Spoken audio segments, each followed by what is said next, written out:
Chers compatriotes d'Algérie, chers sœurs, chers frères d'Algérie, Nazul Filaoun, Massa Nour, bonsoir à vous tous. La campagne électorale pour l'élection présidentielle de septembre 2024 refuse de démarrer en Algérie. L'Algérie est quasiment au point mort au même titre que la campagne électorale. Donc une autre fois, chères sœurs, chers frères d'Algérie, en me considérant comme candidat algérien, de la nation algérienne, mais appartenant au sud du pays, je continuerai à faire ma campagne électorale à travers le web. Malheureusement, c'est tout ce que j'ai comme moyen, comme bien même mon espoir est de faire au moins trois villes du sud du pays, comme Tizawatin, guerre oblige, comme Tizawatin, Ain Gizam, Taman Rasset, Adrar, Ain Amenas, Tindouf, mais malheureusement, etc.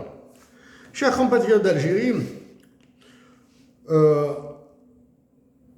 il est clair maintenant, que celui qui occupe la conciergerie d'Emmanuel Macron à Alger,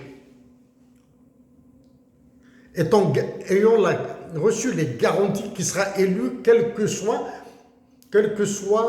les résultats de la campagne électorale, quels que soient les efforts fournis par les uns et les autres durant cette campagne électorale, il est assuré de la victoire. Il est assuré de la victoire par qui? Par Emmanuel Macron. C'est Emmanuel Macron qui lui a garanti la victoire. Donc, chers sœurs, chers frères d'Algérie, des manifestations dans le cadre des mouvements ravageurs qui s'appellent le Hirak ont eu lieu en 2018-2019. 2019, c'est un événement, ce mouvement a commencé en 2014-2015. Ce mouvement a commencé en 2014-2015 en Algérie. Bref, ce prétendu mouvement a demandé le changement, voulait le changement. Il voulait un pouvoir civil et non un pouvoir militaire, du moins l'arrêt du pouvoir militaire. Donc, le 7 septembre 2024 est une occasion pour toute la nation algérienne de dire qu'elle veut un pouvoir civil et non militaire. Donc, la nation algérienne doit voter, ou du moins les électeurs algériens doivent y aller, doivent aller massivement pour voter. Okay? Pour dire leur souhait du changement. Bien sûr, ils doivent voter comme ils le souhaitent, comme ils le veulent. Donc, je sais aussi que le candidat qui est au silence, carrément au silence, le candidat qui est au silence et qui est garanti, pour qui la victoire a été garantie, refuse de s'exprimer probablement pour des airs de volume avec celui qui fait office du chef d'état-major de l'armée alors que les deux doivent partir, etc. Certains candidats que certaines langues appellent les lièvres, j'ignore pourquoi ils sont appelés les lièvres,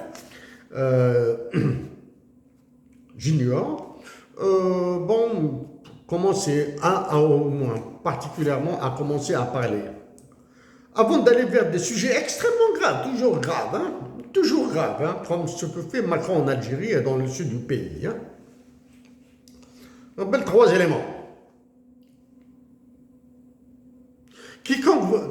3 ou 4 éléments. Quiconque vous dira qu'il a un programme électoral est un menteur. Ok? Quiconque vous dira qu'il a un programme électoral est un menteur. Probablement que que vous diriez que utiliser le terme menteur est exagéré de ma part ou bien trop fort de ma part. Peut-être qu'il est même extrémiste, peut-être qu'il est impoli ou irrespectueux. Non. Politesse, respect, etc. Extrémisme, allez-y, à moins l'extrémisme, allez-y le chercher ailleurs. L'irrespect, l'impolitesse, etc. Allez-y ailleurs aussi pour les trouver. Ce n'est pas chez moi que vous allez trouver de l'irrespect ou bien de l'impolitesse ou bien de l'inconsidération. De l'inconsidération. Ça, c'est un terrain politique. Il faut aller avec les expressions politiques et aller surtout avec la vérité. La vérité. Donc, quiconque vous dira qu'il a un programme politique, un programme électoral est un menteur. Voilà. Donc, je répète, quiconque prendra position sur la dotation de l'Algérie d'un hymne national bilingue, de la surévaluation du dinar de 56,4%, ok, et la libération de Toulouse avec dédommagement, aura mon soutien, que je participe ou pas, que mon nom soit ajouté à la liste des concurrents ou pas, il aura mon soutien. Ils le disent publiquement. D'accord? La première. Maintenant, je défie tous les candidats, tous les candidats qui ont été retenus, de rendre public leur programme électoral, s'ils en ont un programme électoral, comme je l'ai fait. Je rappelle que le mien est 125 pages. Ok? C'est une opportunité pour mes compatriotes d'Algérie de jeter un coup d'œil. Si l'imprimé coûte cher, jetez un coup d'œil. Vous serez au moins fixé, balisé sur ce que diront les autres. D'accord? Pour moi, j'ai dit aussi que si je suis élu président de la République, je vais supprimer l'enseignement de mesure de l'école primaire. Voilà. Sur les salaires, parce qu'il y aura beaucoup d'hypocrisie qui va circuler maintenant. Hein. Il y aura beaucoup d'hypocrisie et probablement d'incompétence, probablement aussi d'ignorance sur les histoires, j'augmenterai les salaires. Voilà. Moi, je vais augmenter les salaires en les baissant. نطلع les salaires, نهبطهم. D'accord? J'ai dit que ce que je ferai subir à la nation algérienne sera pire que ce que propose le FMI et la Banque mondiale. C'est pour cette raison que le FMI et la Banque mondiale refusent de venir à l'affrontement, à la bagarre avec moi. Hein. Par contre, le roi de France et de ses colonies africaines, Emmanuel Macron, il est en permanence. Il est en permanence en bagarre avec moi. Okay? Donc, j'ai dit que je vais baisser les salaires nominaux et augmenter les salaires réels. Je vais baisser les salaires nominaux, okay, et augmenter les salaires réels. D'accord? Pour augmenter les salaires réels, j'ai dit que je décréterai l'État-providence. C'est-à-dire la santé et l'éducation seront gratuites. Pour le reste, lisez ce que j'ai l'intention de faire. Mes intentions, hein, comme la baisse des transports, la subvention de l'emploi. J'ai dit que je vais subventionner l'emploi. Donc, c'est une augmentation du salaire que je vais faire. L'augmentation du salaire réel. Bon, j'ignore quel est le profil des autres candidats, hein, excepté celui d'El Mouradi, hein, celui qui occupe la conciergerie de Macron à Alger, la présidence de la République, et à qui on a promis monts et merveilles, là. Lui, son niveau est clair. Hein. C'est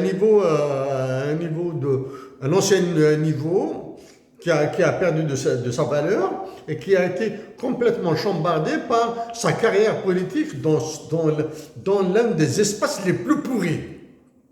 Le FLN, le RND, la sécurité militaire, les généraux, etc. etc. Ok, dans des secteurs économiques qui ont montré le niveau de dépérissement, de pourriture.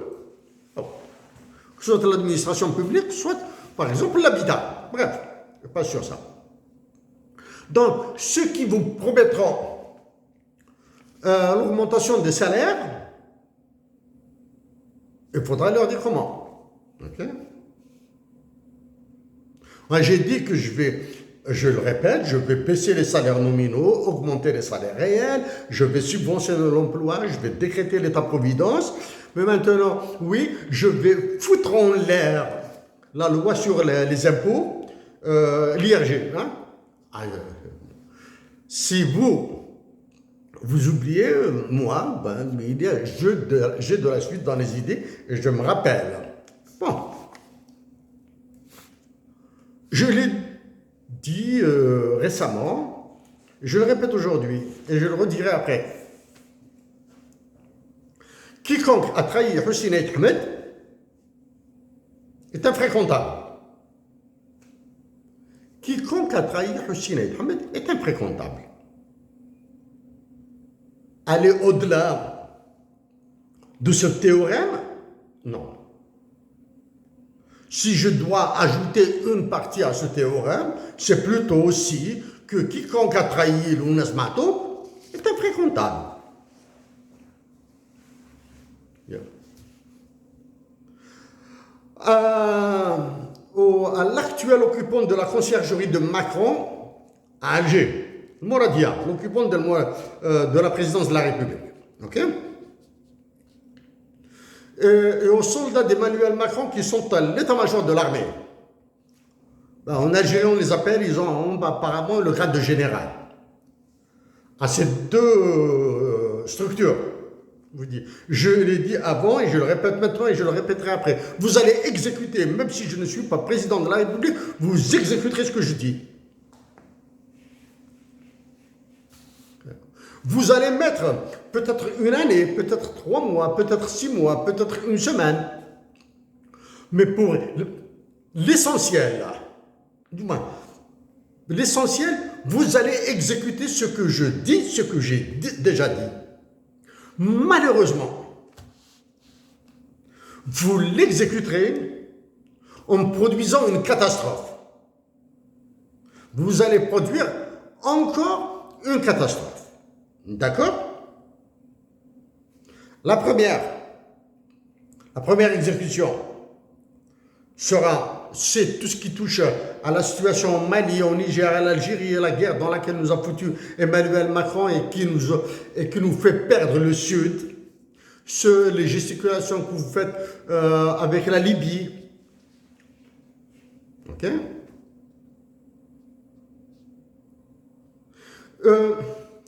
Dois-je dire, répéter que la diplomatie algérienne, elle est nulle. Elle est nulle. Elle ne mérite pas le nom de diplomatie, là. Vous allez produire une catastrophe, mais vous allez exécuter ce que j'ai dit. Même si vous... je vais continuer, même maintenant. Vous allez faire des bêtises, et moi, je vais les redresser.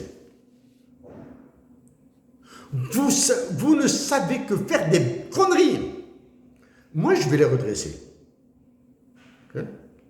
Probablement que les compatriotes algériens, etc., se diront de quoi parle-t-il, de quoi parle Mohamed Cherif Aissat, lui qui dit que je suis le candidat du sud de l'Algérie, de quoi parle-t-il?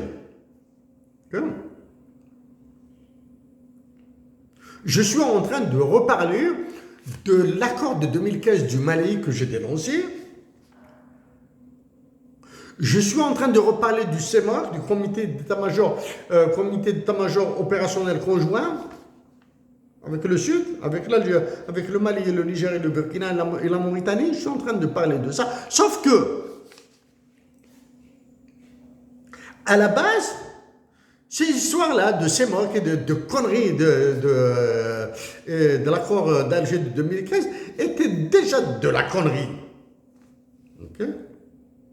Celui qui occupe le Mouradia, là, et ceux qui sont à l'état-major de l'armée, ils sont bridés par Macron. Hein. Ils sont bridés par Macron. Complètement bridés par Macron. Ils ne peuvent pas souffler, là. Tentent de bouger un petit peu, mais ils sont incapables d'agir. Il n'y a aucune action. Je profite là. Après avez-vous remarqué d'abord que le prétendu terrorisme alimenté par Emmanuel Macron, je dis les mots tels qu'ils sont, hein, je dis que le terrorisme dans les pays du Sahel est alimenté par Emmanuel Macron. A baissé d'intensité ces derniers jours. Hein. Ils ont tenté d'associer l'Ukraine. Bon, ils ont vu que l'Ukraine, en tout cas, pour ma part, j'ai dit que c'est de la connerie, là. Parler de l'Ukraine dans le terrorisme et associer le Sénégal, etc. Ça, c'est de la connerie, gars. Non, après la prise de position d'Emmanuel Macron en faveur du Sahara occidental. Du Sahara occidental et du Maroc, hein, en faveur du Maroc qui revendique le Sahara occidental. Sur le Sahara occidental, j'en ai dit et je m'en passerai aujourd'hui. J'en ai dit, j'en ai fait, hein. J'ai fait des actions. Ok. Actuellement, cette semaine, le secrétaire général de l'ONU s'est prononcé. Ai-je contacté par d'autres moyens le secrétaire général des Nations Unies? Oui, bien sûr que je l'ai fait. Okay. Alger, ils ont décidé, depuis que Macron était président, dis-moi, depuis qu'il était candidat, en 2016, Macron, il mange dans la main de Macron ce que veut Macron.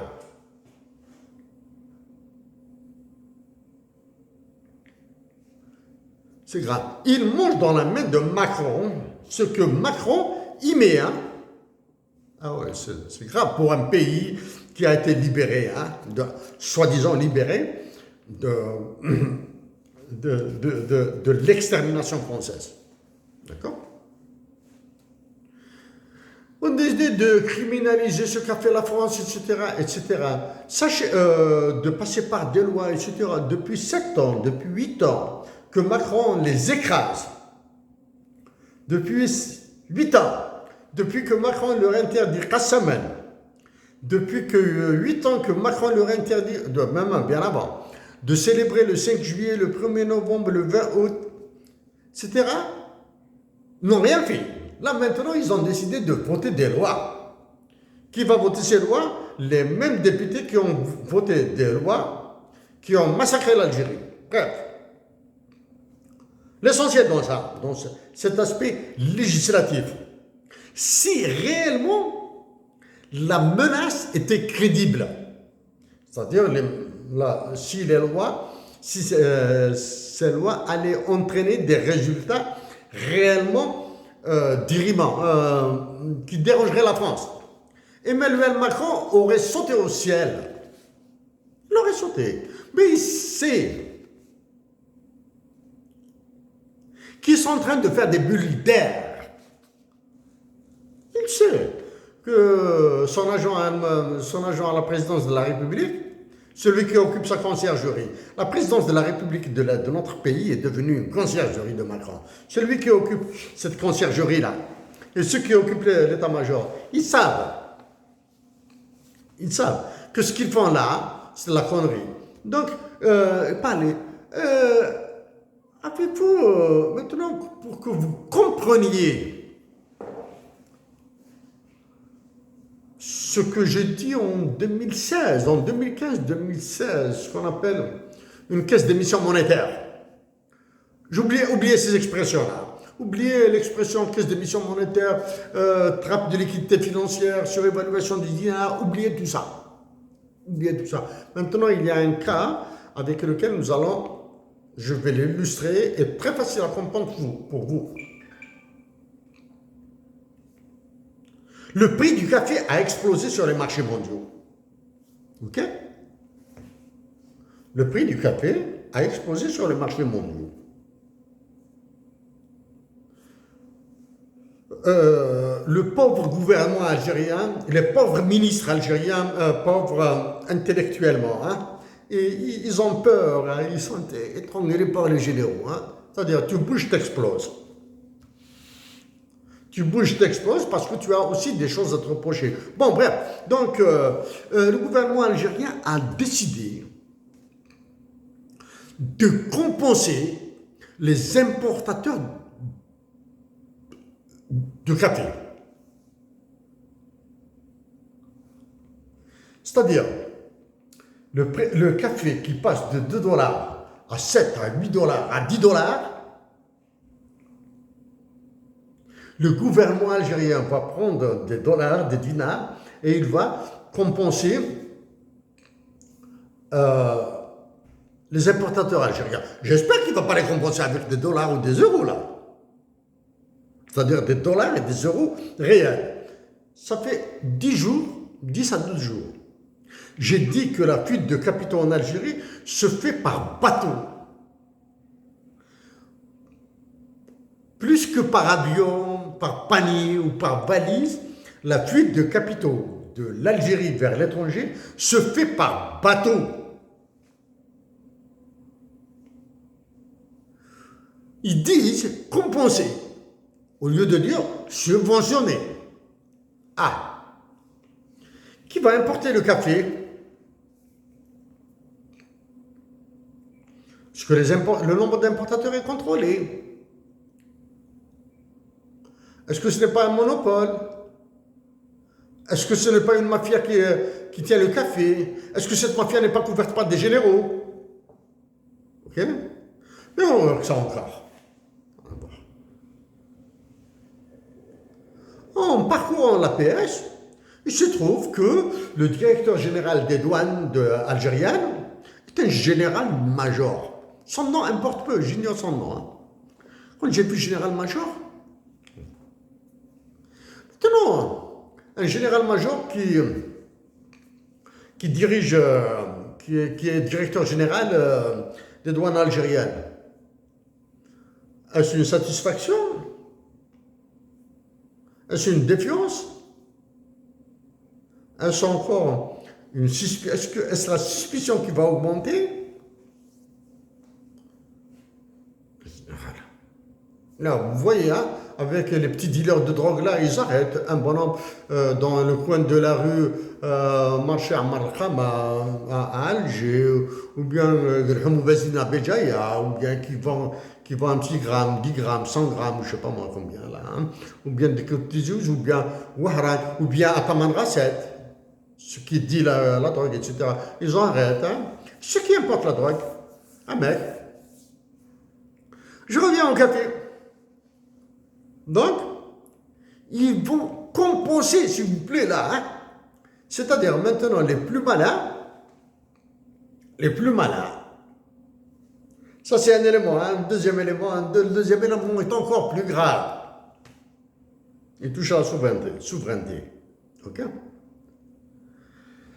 Donc, il y a des importateurs, ils vont importer, peut-être qu'ils vont importer du café, peut-être qu'ils vont importer de la drogue, ils vont la faire passer pour du café. C'est-à-dire, il importe la drogue, il la fait passer pour du café, et cette drogue importée à la place du café sera subventionnée. Incroyable, hein? Ça, c'est un côté. Est-ce que les Algériens ont besoin de prendre du café? De boire du café maintenant? Ça, c'est un côté, hein? Ça, c'est un côté. Mais alors, on a une autre variable de ce côté-là.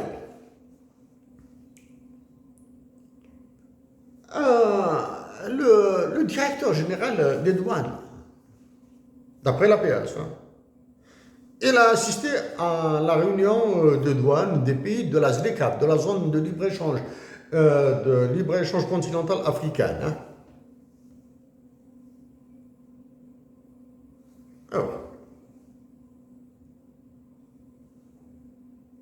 Alors, the Continental Free Trade, the African Continental Free Trade Area. Il a assisté à la réunion de la ZLECAf.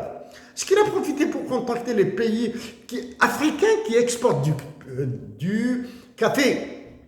Ah. Pour qu'ils importent. Pour que l'Algérie, on importe.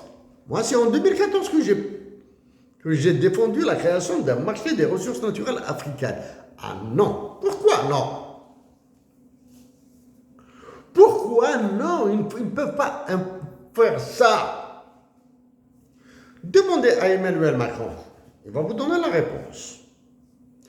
Demandez aux économistes qui entourent Emmanuel Macron. Ils vous donneront la réponse. Demandez aux responsables des banques et les responsables financiers internationaux qui entourent Emmanuel Macron. Ils vous donneront la réponse. Étant donné qu'il vous est impossible de demander à Emmanuel Macron, aux économistes comme Philippe Paillon, Olivier Blanchard, qui l'entourent, ou bien du moins qui le conseillent, et aux responsables internationaux comme Christine Lagarde, okay? Comme les économistes français qui sont au FMI et à la Banque mondiale qui ont massacré l'Algérie. Vous êtes impossible. Je vais vous dire pourquoi. Ah là.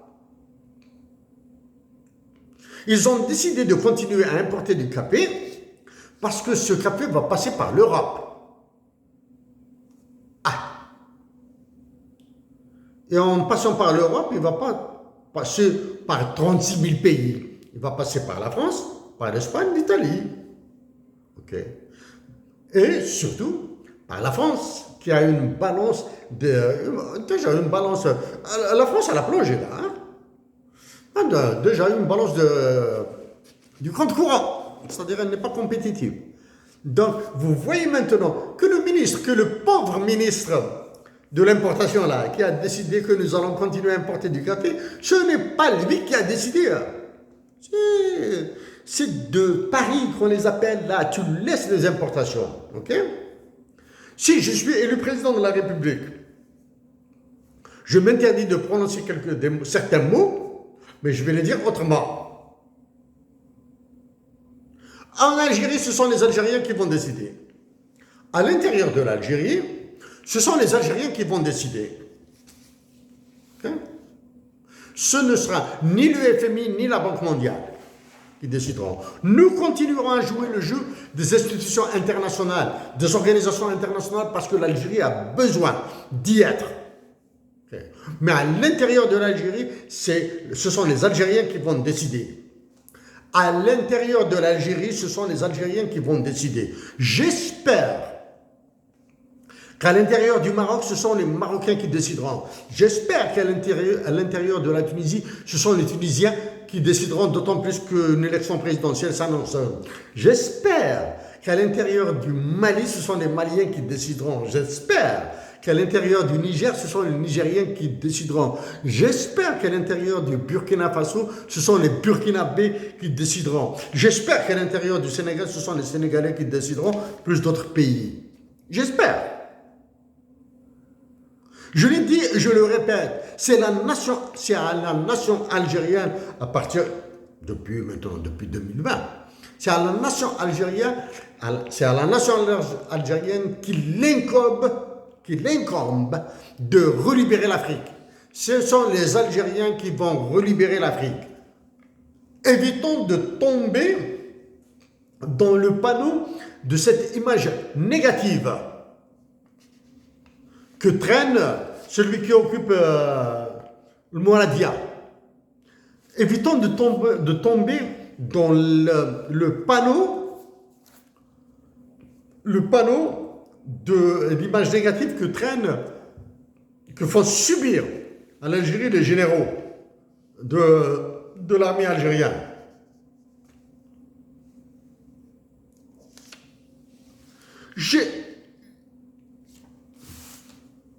C'est semblant, non, c'est pas ça, c'est fake. Représailles décidées par le faux candidat d'Alger. Hein. Il y a le faux candidat à la présidentielle qui occupe Al-Mouradia, hein, il ignore qu'il est candidat. Il ignore qu'il est candidat.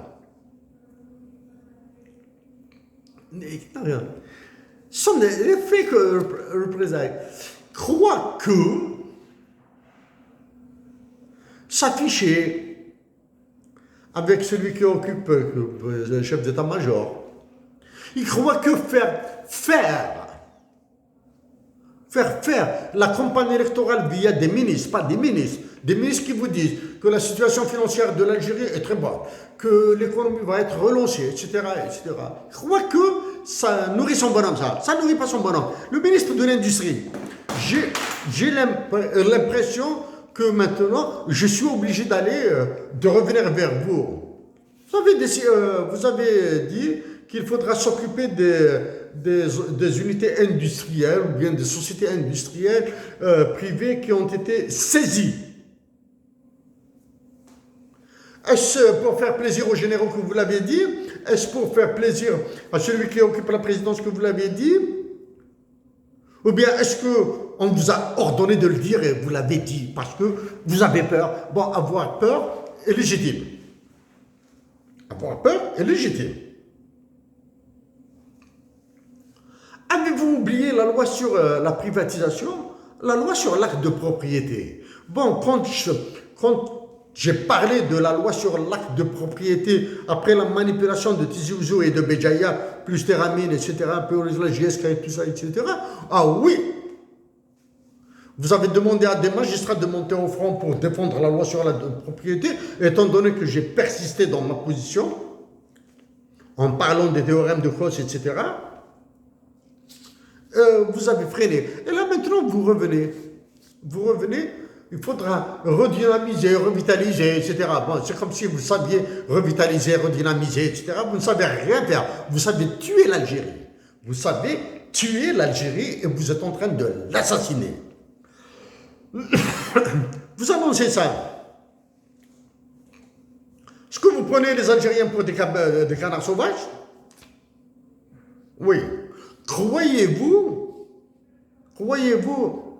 que la terreur par le silence qui règne en Algérie est inquiétude pour vous?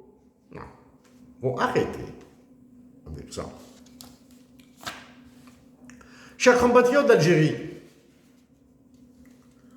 en répétant, je me considère comme le candidat de nos frères et sœurs du sud de l'Algérie.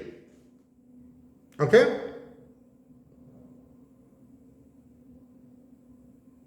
C'est la guerre qui se déroule entre moi et Emmanuel Macron est interminable. Elle refuse d'avoir un terme. C'est usant. C'est fatigant. Je la continuerai. La dotation de l'Algérie d'un hymne national bilingue, sera un objectif cardinal. C'est en 2014 que j'ai écrit une lettre à cet effet, au président de la République et aux généraux de l'époque. Parce qu'un hymne national bilingue va ressouder l'Algérie. Ça, c'est la première. Il va redonner de la force. Parce que c'est une pratique maintenant. C'est un comportement qui est recommandé par énormément de théoriciens, pas tous les théoriciens. Parce que c'est des sujets très difficiles à manipuler. Et nous allons déclencher avec un effet tracteur. Nous allons tracter toute l'Afrique. On vous dit que de la position dans laquelle je suis, j'ai vraiment très peur. Non pas pour ceux qui viennent du Sud, même s'il est très grave, mais gérable. On peut le gérer. Il suffit de ne pas lâcher, sauf que les Algériens doivent parler maintenant. Ils doivent dire à Emmanuel Macron, fiche-nous la paix, lâche-nous les baskets un petit peu. Ce qui vient, c'est la Libye. Pourquoi la Libye maintenant est devenue encore plus dangereuse qu'avant? Parce que entre la France qui a pris les pays du Sahel, ses colonies, à travers l'article 6 de l'OTAN, hein, ils ne l'ont pas pris parce que ça leur plaît, parce qu'il y a un article, c'est l'article 6 de l'OTAN, qui dit que toutes ces colonies en Afrique sont les siennes. Il y a maintenant la Libye, qui est prise par les Américains. Apparemment, les Américains sont en train d'exploiter leur général là. C'est-à-dire, là où il y a un militaire, il y a une catastrophe. Là où c'est un militaire qui prend une décision, c'est la catastrophe. Là où la volonté populaire est absente, c'est la catastrophe. Là où les droits de l'homme sont absents, c'est la catastrophe. Quand c'est des militaires qui prennent des décisions, il y a Hafid Yasta. Et c'est cette situation dramatique que nous puisqu'ils ont la puissance des baïonnettes, etc. Là. Mais je veux dire, au général du Mali, du Niger, là, vous êtes en train de vous enfoncer. Vous ne savez plus quoi faire. Chers compatriotes d'Algérie, chers frères et sœurs, ouais, j'aurais aimé parler en arabe et en kabyle. Mais malheureusement, les sujets que j'apporte, j'ignore. ما نعرفش ما على باليش كيف نهضر بالعربيه على لي سوجي هذو نهضر كان على l'OCDE على الFMI على لي زيكيليبر التوازن شنو هذا التوازن هذا ما existe aucun توازن les équilibres ce n'est pas parce que c'est égal là. Les équilibres, c'est quand tu acceptes un fait, une situation donnée, tu es en équilibre. Si tu acceptes d'être écrasé par des généraux, c'est une situation d'équilibre. Les généraux algériens disent que la nation algérienne est sectaire, se sert profitant. C'est une situation d'équilibre pour eux. Ce n'est pas une situation de domination, d'extermination, etc. Oui, c'est une domination, certes, mais c'est une position d'équilibre. Quand personne ne modifie sa position, c'est une position d'équilibre. Voilà. Chers compatriotes d'Algérie,